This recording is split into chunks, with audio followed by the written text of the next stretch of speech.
ವೀಕ್ಷಕರಿಗೆಲ್ಲ ನಮಸ್ಕಾರ. Welcome to my YouTube channel. Bigg Boss Kannada season 12ರ ಸ್ಪರ್ಧೆಯಾಗಿ ಗುರುತಿಸಿಕೊಂಡಿದ್ದಂಥ ಸೂರಜ್ ಸಿಂಗ್ ಬಗ್ಗೆ ನಿಮಗೆ ಗೊತ್ತೇ ಇದೆ. ಅದರಲ್ಲೂ ಕೂಡ ವೈಲ್ಡ್ ಕಾರ್ಡ್ ಎಂಟ್ರಿಯನ್ನು ಕೊಟ್ಟಿದ್ರು ಬಿಗ್ ಬಾಸ್ ಮನೆಗೆ ಅಂತಲೇ ಹೇಳ್ಬೋದು. ಇನ್ನು ಬಿಗ್ ಬಾಸ್ ಮುಗಿದ ಬಳಿಕ ಕಲರ್ಸ್ ಕನ್ನಡ ವಾಹಿನಿಯಲ್ಲಿ ಪ್ರಸಾರವಾಗ್ತಿರುವಂಥ ಪವಿತ್ರ ಬಂಧನ ಧಾರಾವಾಹಿಲಿ ನಾಯಕ ನಟನಾಗಿ ಕಾಣಿಸ್ಕೊಳ್ತಾ ಇದ್ದಾರೆ. ಅದರ ಜೊತೆಗೆ ಕಲರ್ಸ್ ಕನ್ನಡ ವಾಹಿನಿಯಲ್ಲಿ ಪ್ರಸಾರವಾಗ್ತಿದ್ದಂಥ ಕ್ವಾಟ್ಲೆ ಕಿಚನ್ 2 ಕಾರ್ಯಕ್ರಮದಲ್ಲಿ ಭರ್ಜರಿಯಾಗಿ ಎಂಟರ್ಟೈನ್ ಮಾಡೋದ್ರ ಮೂಲಕ ಸಖತ್ತಾಗಿ ಕಾಣಿಸಿಕೊಂಡಿದ್ರು.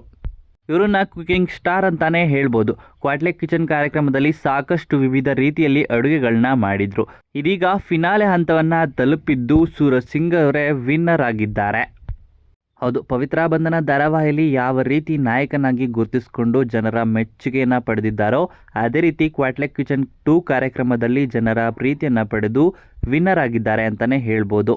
ಇನ್ನು ಈ ವಿಡಿಯೋ ನಿಮಗೆ ಇಷ್ಟವಾಯಿತು ಅಂದರೆ ವಿಡಿಯೋಗೆ ಲೈಕ್ ಮಾಡಿ. ಇದೇ ರೀತಿಯ ಮತ್ತಷ್ಟು ಹೆಚ್ಚಿನ ವಿಡಿಯೋಗಳಿಗಾಗಿ ನಮ್ಮ ಚಾನಲ್ಗೆ ಸಬ್ಸ್ಕ್ರೈಬ್ ಮಾಡಿ. ಹಾಗೆಯೇ ನಿಮ್ಮ ಪ್ರಕಾರ ಕ್ವಾಟ್ಲೆ ಕಿಚನ್ 2 ಕಾರ್ಯಕ್ರಮದಲ್ಲಿ ಯಾರು ವಿನ್ನರ್ ಆಗಬೇಕಿತ್ತು ಅಂತ ನಿಮ್ಮ ಅನಿಸಿಕೆಯನ್ನು ಕಮೆಂಟ್ ಮೂಲಕ ಕಮೆಂಟ್ ಮಾಡಿ ತಿಳಿಸಿ.